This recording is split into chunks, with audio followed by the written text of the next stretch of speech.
Hey everyone, and welcome to another GameCast review. Today I'll be reviewing Taiko no Tatsujin Drum and Fun, now available for the Nintendo Switch. For those unfamiliar, the Taiko Drum Master series is an arcade rhythm game that uses a fairly large drum peripheral and tasks players with drumming along with the beat and alternating where you hit the drum for different notes. They're hugely popular in Japan thanks in no small part to their excellent track list spanning all sorts of games, anime, and general pop songs. There have been a few home console versions before, but never any that made their way westward.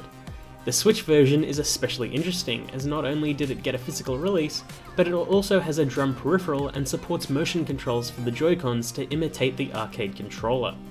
There are only a couple game modes here, but they offer a huge amount of variety.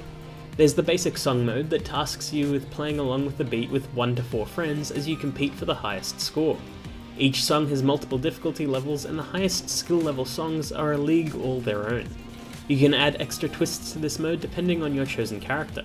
Some give you more generous timing for each note, while others treat every note as the same, so you only need to hit in rhythm instead of also paying attention to where and how to hit.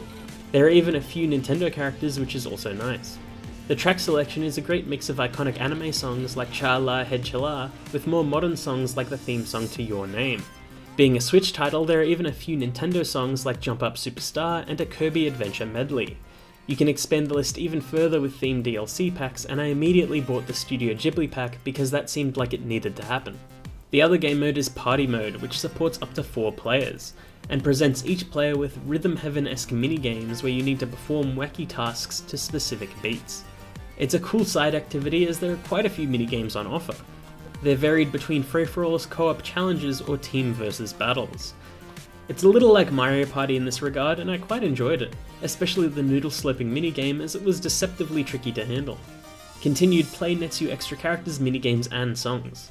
I felt like I could easily pick up the game and play a handful of tracks. It helps that the touchscreen controls are fantastic so you can literally pick it up. Each control scheme came with its own challenges.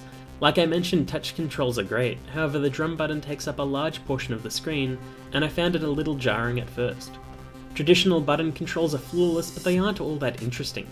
Joy-Cons were great in theory, but they can be a little imprecise and rapid inputs can be a little messy. The drum controller gives the most traditional playstyle, but you need to hit the peripheral with a little more force than I would like, and it is very, very loud because of this. Otherwise, it's a really cute, charming experience that looks as happy as it plays.